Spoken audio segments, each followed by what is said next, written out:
ये काफ़ी सिलेक्टिव थे, इसमें काफ़ी सिलेक्टिव थे और उन्होंने वो चीज़ें सिलेक्ट की जो ज़्यादातर जो माहौल के एतबार से प्रॉपर थे और जिनको डिजीज़ कम लगती थी, इसका वो उन्होंने काफ़ी ज़्यादा मतलब इसका ख्याल उन्होंने रखा। और उन्होंने हमेशा ये तजुर्बा किया कि कौन सी वैरायटी ज़्यादा पैदावार देती है, यानी हाई यील्डिंग, और जो लार्ज साइज के ग्रेन किस में होते हैं, कम साइज का। आज भी हम ये देखते हैं और इंसान इस पर और मजीद तहकीकें करता जा रहा है। और उन्होंने ये भी देखा कि कौन से दरख्त हम लगाएं जिनके फल जो है फिर वो अपने फलों के जो उनका वजन होता है उसकी वजह से वो टूट न जाए, तो इनका इंतखाब करना शुरू कर दिया। यानी इसमें भी एक साइंस डेवलप हो गई, समझ रहे हैं। तो ये साथ साथ ये सारी बातें मैं क्यों कर रहा हूं, क्योंकि साथ साथ ये सारे कॉन्सेप्ट जो है उन्होंने, लेकिन जब उन्होंने ये सीड सिलेक्शन की, अब उनको प्रिजर्व करना था, अगले साल के लिए रखना था। जब अगले साल, तो चूंकि सीजन जो है साल भर बदलता है और फिर कटाई का मौसम एक ज़माने में होता है और जो है बुनाई जो हम कहते हैं बोने का मौसम एक और ज़माने में होता है। तो अब उनको गुड क्वालिटी भी इंश्योर करनी होती थी और इसको प्रिजर्व भी करना होता था। तो अब आपको क्या लगता है कि उनको और क्या करना चाहिए था? स्टोरेज समझ रहे हैं। अब आप देख रहे हैं कि एक एक करके हम देख रहे हैं कि इंसान कदम ब कदम आगे बढ़ रहा है। जब वो एक चीज करता है तो दूसरी चीज उसको जरूरत पड़ती है, जब दूसरी चीज करता है तो वो तीसरी चीज की जरूरत पड़ती है। अब उसने ब्रीडिंग, रिलेटिवली जेंटल ब्रीड्स तो ले लिए, अब उन ब्रीड्स को भी अपने पास रखने की जरूरत है, उनको गाइड करने की जरूरत, उनके लिए जगह बनाने की जरूरत है, समझ रहे हैं। तो इस वजह से उन्होंने ग्रेजुअली, जब डोमेस्टिकेशन शुरू हो गई, चाहे प्लांट्स की थी या एनिमल्स की थी, तो उन्होंने मुख्तलिफ जानवरों को अलग अलग जगहों पर देखा और फिर देखा कि कौन सा एनिमल किस एनवायरनमेंट के लिए प्रॉपर है, तो और कौन सा एनिमल मजबूर नहीं होता है किसी खास सीजन में दूसरी जगह भागने के लिए, तो उन्हीं जानवरों का इंतखाब किया जो हमेशा एक ही जगह पर रहने का वो आदी होता था। और कुछ तो ऐसे हैं कि आज भी हम देखते हैं कि जो खाना बदोश लोग हैं वो अपनी भेड़ बकरियों को एक सीजन में एक जगह पर रखते हैं और दूसरे सीजन में दूसरी जगह। तो ये भी बहुत सारे जो हर्डर्स होते हैं उनमें ये चीजें भी होती है। लेकिन प्लांट्स के लिए तो बहुत जरूरी है हम एक ही जगह बैठे, और उन्होंने उन जानवरों का इंतखाब किया जो कदरे शरीफ थे, ताकि वो उनको नुकसान ना पहुंचाए, क्योंकि उनके बच्चों के साथ उनको रहना था, उनके बच्चे भी उसमें मदद करते थे, तो कहीं ऐसा ना हो कि उल्टा जानवर ही उन पर हमला कर दें। ये सारी बातें जो है उन्होंने यूजुअली डोमेस्टिकेट किया, जो ऐसे वाइल्ड एनिमल से परहेज किया जो लार्ज थे, जो बड़े थे, जो उनको नुकसान पहुंचाते थे, इनको अवॉइड किया। जो जेंटल थे, शरीफ थे, आराम से जिनको हम कहते हैं सोशेबल थे, उनका इंतखाब किया, समझ रहे हैं। और आप यहां पर देख सकते हैं कि आमतौर पर जो वाइल्ड एनिमल्स होते हैं उनके टीथ काफी स्ट्रांग होते हैं, बड़े भी होते हैं, और बहुत ही उनका जो सींग वगैरह होते हैं वो भी काफी खूंखार भी होते हैं। लेकिन जब हम डोमेस्टिकेटेड एनिमल्स का देखते हैं तो उनके सीधे साधे होते हैं, ये सारी चीजें, समझ रहे हैं। तो इसका मतलब इसका इंतखाब जो है हमारे पूर्वजों ने आहिस्ता आहिस्ता किया है कि किसी खास इलाके से खास गाय को लाया। ऐसी गाय ना हो कि उसके सींग इतने लंबे हो कि जब वो काफी ज्यादा उल्टी सीधी भी हरकतें करती हो। तो ये सारी चीजें जो है उन्होंने देखा। और इसमें आप देख रहे हैं कि पिग के दांत वहां दिखाए गए हैं, एक हैं छोटे एक हैं बड़े। पिग के दांत आपको नजर आ रहे हैं। आप आगे चलो, इसमें आपको ये दिखाई देंगे, है ना। ये दो ये जोड़े हैं, तो एक छोटा है एक बड़ा है। आप दूर से ही पहचान सकती हो कि वाइल्ड पिग के कौन हो सकते हैं और ये डोमेस्टिकेटेड पिग जो है वो कौन से होंगे। बिल्कुल, मतलब बड़े जो हैं, सिंपल सी बात है, वो वाइल्ड के होंगे, है ना। तो इस तरह का इंतखाब भी उन्होंने किया कि दांत, सींग वगैरह ये सारा, और किसका बिहेवियर किस तरह है, ये सारी बातें उन्होंने की। और ग्रेजुअली जब ये प्रोसेस हो गई, ये प्रोसेस तकरीबन 12,000 साल पहले ही हो गई, यानी ये मेसोलिथिक पीरियड में हो गया। कब हो गया मेसोलिथिक, ये भी जानना जरूरी है ना कि कब हुआ ये। मेसोलिथिक पीरियड में ही ये तकरीबन जो है प्लांट और एनिमल प्रोडक्ट्स को, उससे पहले वो जमा करते थे, लेकिन अब उन्होंने खुद से प्रोड्यूस करना शुरू कर दिया और एज अ रिजल्ट डोमेस्टिकेशन शुरू हो गई। और दोनों चीज़ों की प्लांट्स की भी और एनिमल्स की भी डोमेस्टिकेशन। और प्लांट्स में जो सबसे पहले डोमेस्टिकेट हो गए, इसको भी हम डोमेस्टिकेशन कह सकते हैं, जिसको हम फार्मिंग कहेंगे, that is wheat and barley. और राइस तो बाद में आ गया। क्लियर। और जो अर्लीस्ट डोमेस्टिकेटेड एनिमल्स में जब हम देखते हैं जो जिनका वो इस्तेमाल करते थे, डॉग की तो हमने बात की, वो तो सबसे पहले आ गया, लेकिन वो शीप और गोट थे, शीप और बाद में कैटल के और भी बाकी वो जो है। तो अब इससे जो है नया तर्ज जिंदगी उनकी उसमें आ गया कि अब वो कई महीने एक ही जगह पर रहते थे, क्योंकि पेड़ों को उगने के लिए काफ़ी टाइम चाहिए और उनकी देखभाल करनी है। It means to stay at one place, समझ रहे हैं। तो रफ्ता रफ्ता ये भी इससे हो गया, क्योंकि प्लांट्स को वाटरिंग की, वीडिंग की, या एनिमल्स को खा जाएंगे, आप बो के रखेंगे तो कहीं और भाग नहीं सकते हैं आप, क्योंकि आप उसकी रखवाली करनी है, समझ रहे हैं। तो इस तरह से धीरे धीरे जो है कि इंसान को आदत हो गई अब एक जगह बैठने की। कि हमने स्टार्ट कहां किया था? क्या पुराने जमाने के इंसान एक जगह बैठते थे या वो घूमते रहते थे? समझ रहे हैं।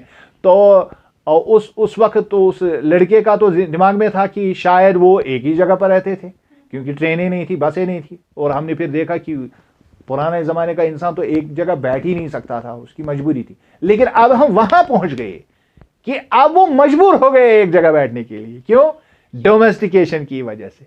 और डोमेस्टिकेशन के साथ साथ स्टोरेज भी अब शुरू हो गई। उसको अब चीज़ों को स्टोर करना था, तो वेज ऑफ स्टोरिंग के लिए उसने लार्ज क्ले पॉट्स बनाए, बास्केट्स बनाए, यहाँ तक कि पिट्स भी बनाए, समझ रहे हैं। और उन पिट्स में वो रखते थे ये सारी की सारी चीज़ें।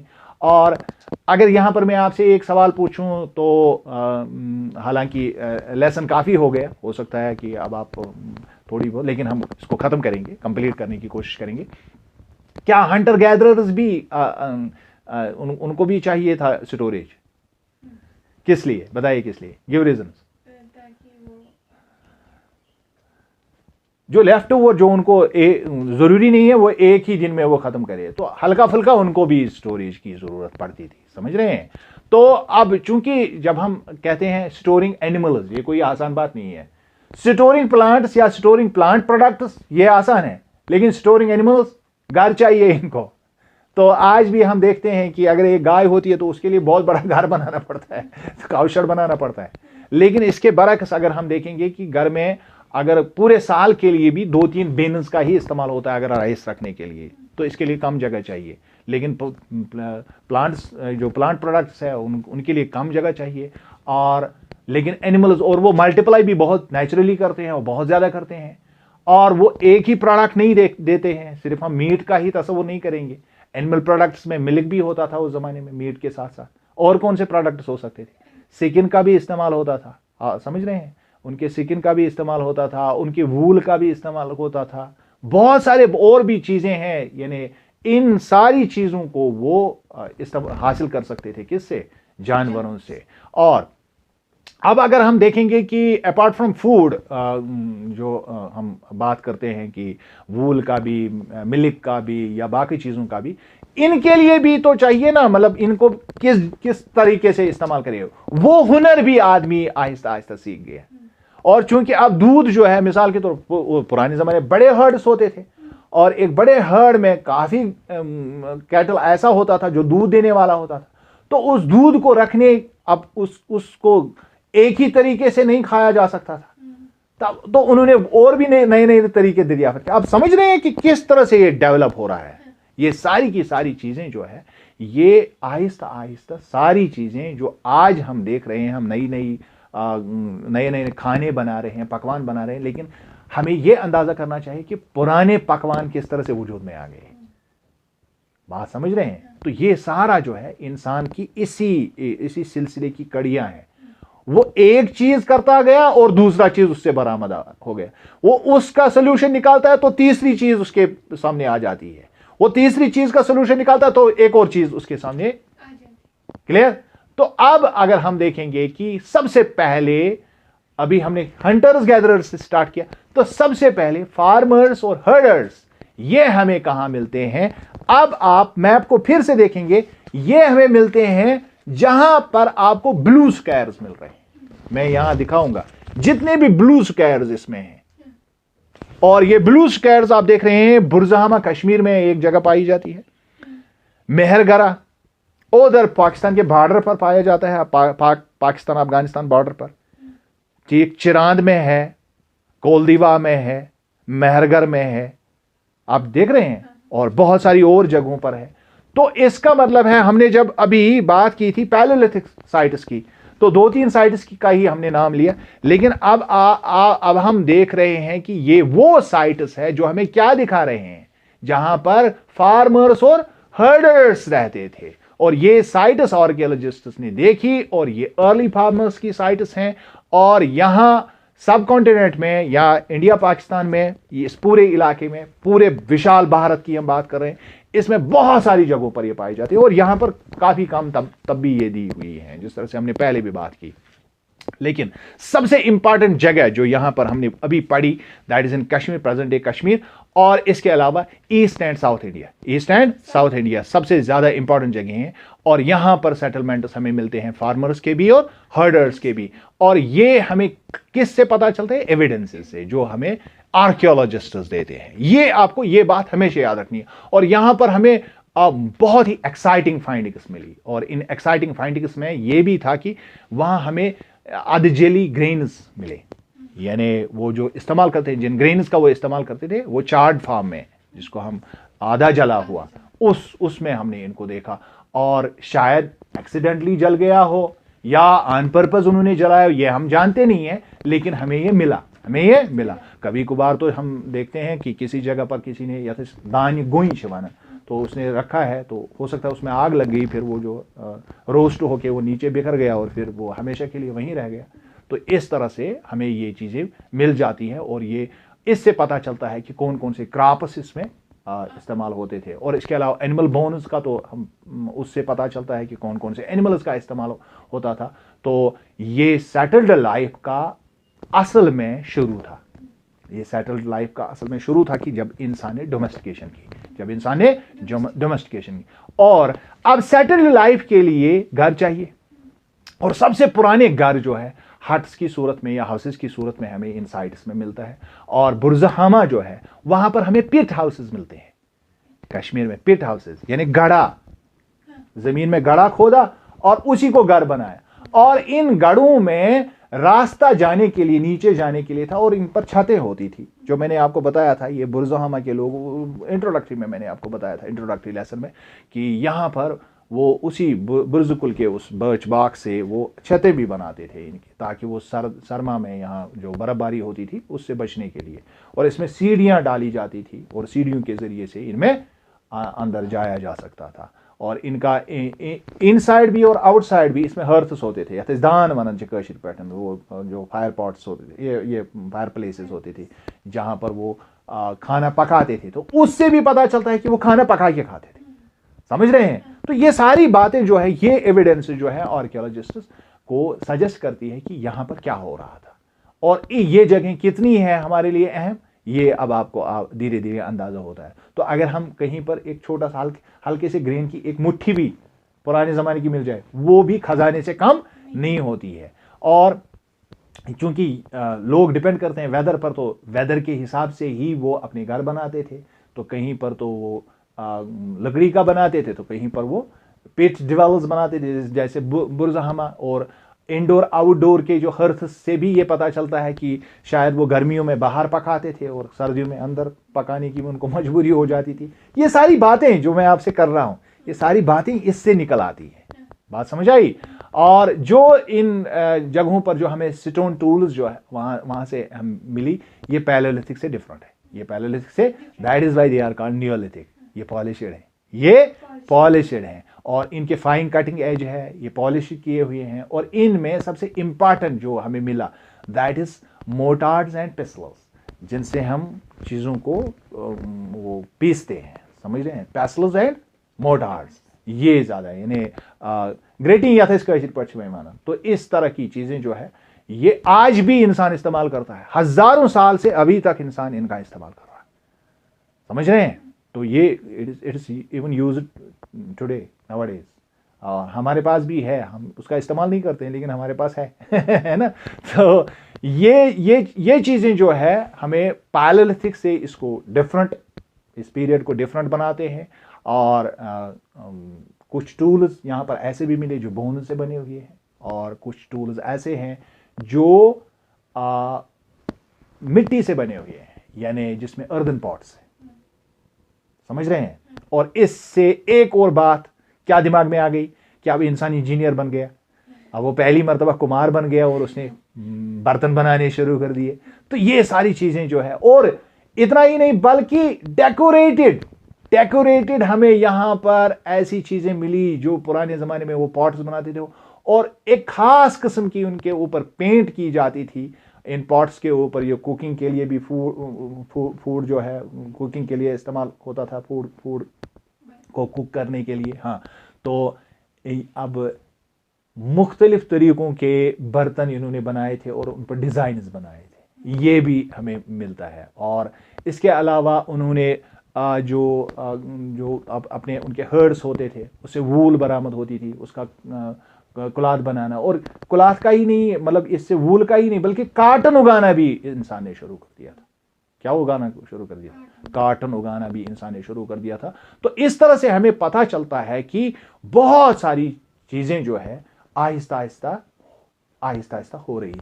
लेकिन इतनी तब्दीलियों की मैंने आपसे बात की और काफी अरसा आपको सुनते हुए हो गया, और अभी तो मैं आगे बढ़ रहा हूं, बोल रहा हूं। तो क्या ये सारी बातें हर जगह एक जैसी हो रही थी? Very good. हमेशा इसी वजह से हमने कहा कि हिस्ट्री में लिखा हुआ है पास्ट, क्योंकि आज भी हम देखते हैं कि बहुत सारी जगहों पर ये सारी चीजें अभी हुई ही नहीं है। तो मसाई मारा के जंगलों में आज भी हमें लोग मिलते हैं जो पैलेलिथिक पीरियड के जमाने के लोग हैं। समझ रहे हैं। तो इस वजह से इट्स नॉट क्वाइट ऑफन कि हम देखते हैं कि हर जगह एक तरह की चेंज थी, और ये चेंजेस जो है सम पीपल स्टिल हंट, वो अभी हंटिंग कर रहे हैं, दे गैदर देयर फूड, या कुछ लोग अभी अभी सीख रहे हैं फार्मिंग। ये आहिस्ता आहिस्ता दुनिया में उस वक्त भी हो रहा था, अभी भी हो रहा है। और यहां पर यह बात भी याद रखना कि क्या लोग सिर्फ जमींदारी करते थे या फिर लोग हर्डिंग करते थे? नहीं, या फिर गैदरिंग। कुछ जगहों पर तो लोग ये सारे काम एक साथ करते थे, वो फार्मिंग भी करते थे, हर्डिंग भी करते थे, हंटिंग गैदरिंग भी करते थे। ये भी दिमाग में रखना। यानी कोई इसमें कोई स्टेड फास्ट ये नहीं है कि आप ये कहेंगे कि यहां तक के लोग ये कर रहे थे और यहां से आगे उन्होंने ये करना शुरू किया। No, that is not the case. क्योंकि जब हम हिस्ट्री की बात करते हैं तो ये हिस्ट्री जो है धीरे धीरे आगे बढ़ती है, ये आहिस्ता आहिस्ता होता है। समझ रहे हैं। और मुख्तलिफ जगहों पर लोगों ने मुख्तलिफ तरीकों से सीखा। तो अगर हम यहां पर इसमें देखेंगे तो एक जगह यहां पर कोलदिवा, यहां बीच में जो जगह आपको नजर आएगी ये है मेहरगरा। ये मेहरगरा जो है, ये आप देखेंगे मेहरगरा यहां पर, ये मेहरगरा है। तो ये बोलान के पहाड़ियों के बिल्कुल करीब है। It's a very fertile plain यहां पर है, और यहां से ईरान की तरफ रास्ता जाता है। और ये मेहरगर जो था, तो ये वो जगह है जहां पर सबसे पहले इंसान ने बार्ली और व्हीट को उगाना शुरू कर दिया। First time in this area, इसी एरिया में हुआ था। और ये अर्लीस्ट विलेजेस यहाँ पर पाए जाते हैं, सबसे पुराने ज़माने के विलेज। और यहाँ पर जो एनिमल बोन्स हमें मिलती है उनमें डियर और पिग के बहुत सारे, शीप और गोट भी मिलते हैं। डियर और पिग के अलावा, डियर और पिग के काफ़ी मिलते हैं, और उसके अलावा शीप और गोट की भी मिलते हैं। और यहाँ मेहरगढ़ में जो हमें घर मिलते हैं वो स्क्वायर शेप्ड रेक्टेंगुलर है। समझिए, स्क्वायर शेप्ड या रेक्टेंगुलर। और आमतौर पर 4 चेंबर हाउसेस हमें मिलते हैं, 4 उनमें वो बनाए जाते थे, 4 कंपार्टमेंट्स। और इन कंपार्टमेंट्स मैंने इस कमरे से बना 4 कमरे के होते थे। और कुछ कमरे जो है वो स्टोरेज के लिए भी इस्तेमाल करते, जो हम अभी कह रहे थे। और शायद एनिमल्स को भी वो स्टोर वहाँ पर करते थे, या फिर अपनी चीज़ों को जो वो फूड होता था उसको स्टोर करते थे। और कुछ लोगों को हम देख रहे हैं कि जब वो मर जाते थे तो उनकी रेस्पेक्ट में वो उनको बरी करते थे। और यहाँ तक कि कुछ लोगों का नज़रिया यहाँ पर यह भी था कि लाइफ आफ्टर डेथ, जिस तरह आज कल के मज़ाहिब में मिलता है, तो बिरियल से हमें ये पता चलता है, जो उन्होंने जो लोग वो दफनाने की साइट से हमें पता चलता है कि बहुत सारे लोगों को यहाँ दफन किया गया है शीप के साथ यानी उनको लगता था कि ये शायद उसको अब अगली दुनिया में अब खाने के लिए ये उसको, तो शीप के साथ उनको दफन किया गया था। समझ रहे हैं? तो ये सारी चीज़ें जो है, people wire buried with goats और शीप, तो ये भी, और वो मकबरे भी हमारे लिए आज इंपॉर्टेंट है, जो उन्होंने वो बनाए, विजुअल्स बनाए, वो भी हमारे लिए बहुत ही इंपॉर्टेंट है। अब हम ये अभी तक हम बात कर रहे हैं इंडिया की, अभी हम लास्ट में एक और बात करेंगे कि अगर हम दुनिया के किसी और कोने की बात करेंगे तो क्या वहां भी ऐसा था? डेफिनेटली। अगर हम फ्रांस की देखेंगे, केव पेंटिंग्स, यानी पुराने जमाने में ये सारी चीजें अलग अलग दुनिया के अलग अलग हिस्सों में मिलती रहती है, हर दौर के साथ चीजें जो है मुंसलिक होती जाती है। और यहां पर अगर आप देखेंगे फ्रांस में केव पेंटिंग्स है, तो ये जो है, ये they were discovered by 4 school children 100 years ago। 100 साल पहले बच्चे वहां घूमने गए थे, तो उन्होंने इसको देखा, और जो यहां पेंटिंग्स बनाई गई थी ये 20 से 10,000 साल पुरानी है। कितनी? तो इसका अब आपको पता चलेगा कि मेसोलिथिक से पहले जो पैलेलिथिक लोग थे वो भी पेंटिंग्स बनाते थे समझ रहे हैं? तो ये बड़ा ही, और इसमें किन किन एनिमल्स की वो तस्वीरें बनी हुई हैं, वाइल्ड हॉर्सेस की, एक खास किस्म का एक कैटल होता था जिसको वो ऑट्स कहते थे या ऑक्स कहते थे, बिसन के होते थे, वूली रिनोसरॉस के बने हुए पेंटिंग्स है, रेनडियर के है, बियर के है, और बड़े ब्राइट कलर से बनी हुई है। इसका मतलब है वो कलर बनाना भी जानते थे समझ आई बात? तो ये सारी बातें सीखता है आदमी जब ये पढ़ता है। अब इसका एक ही मतलब नहीं होता है, एक तो ये है कि वो एक्यूरेट वो पेंटिंग्स किस तरह बना, इसका मतलब है उनको वो आर्ट भी आता था, और वो आर्ट एक दूसरे को सिखाते भी थे, तभी तो वो ट्रांसफर होगा, तभी वो आगे चलकर भी पेंटिंग्स बनेगी। किसी पेंटिंग का तो डेट मिलता है 20,000 साल पहले और किसी का तो 10,000 साल पहले। इसका मतलब है बीच में जो 10,000 साल का गैप आ रहा है, तो किसी ने कैरी किया ये इस तरह का फन, ये साइकिल जो है ये कैरी हो गया। बात समझ रहे हैं मेरी बात? यानी एक जनरेशन से ये दूसरी जगह को ट्रांसफर हो गया। जब ये एक जनरेशन से दूसरी जनरेशन को ट्रांसफर हो गया, इसका मतलब है वो सीखते भी थे, सिखाते भी थे, वहां टीचर्स भी हुआ करते थे इस तरह के। तो ये सारी बातें दिमाग में आ जाती है जब इंसान अच्छी तरह से इसको और वो रंग बनाते कैसे थे, ये आर्च ट्री या आयरन ओर से बनाते थे या चारकोल से बनाते थे। तो इसका मतलब है वो केमिकल कंपोजिशंस भी जानते थे कि अगर इस चीज को इस चीज के साथ मिलाए तो इस तरह का रंग बनेगा, इस चीज को इस, यानी वो बेसिक केमिस्ट्री भी जानते थे। और ये हमें आज पता ही नहीं चलता अगर वो पेंटिंग्स नहीं बनाई होती उन्होंने। तो हमें ये सारी बातें जो है एक एक करके जब हम इनको जोड़ते हैं तो ह्यूमन हिस्ट्री ऑटोमेटिकली डेवलप होती है। हमें खुद ब खुद पता चलता है कि किस दौर में किस चीज में इंसान ने अपने नई तब्दीलियां की, नई इन्वेंशंस की, ये आहिस्ता आहिस्ता उसको पता चलता है। और इन पेंटिंग्स के हवाले से अगर हम बात करेंगे तो ये पेंटिंग्स किसी हो सकता है ये कोई सरमनी हो, उनका कोई मजहबी अकीदा हो, जैसे मैंने अभी पहले भी बताया था कि आपको कि अगर मैं इस तरह की पेंटिंग बनाऊं तो मुझे हंटिंग अच्छी तरह से आएगी, या मुझे वो, या हो सकता है कि किसी की दिलचस्पी हो, इसमें दिलचस्पी की वजह से वो कर रहा हो। तो इसका मतलब है पुराने ज़माने से इंसान का एक ख़ास सोचने का तरीका है, वो नई नई चीज़ें करता है और उसके शौक अलग अलग होते हैं। ये सारी बातें इन चीज़ों से हमें पता चलती है। और ये भी हो सकता है कि वो किसी खास तरीके से खुदा को मानते हो और ये उनका रिचुअल हो, समझ रहे हैं? या सबसे इंपॉर्टेंट बात की किसी का शौक हो सकता है कि मैं ये करूं है ना?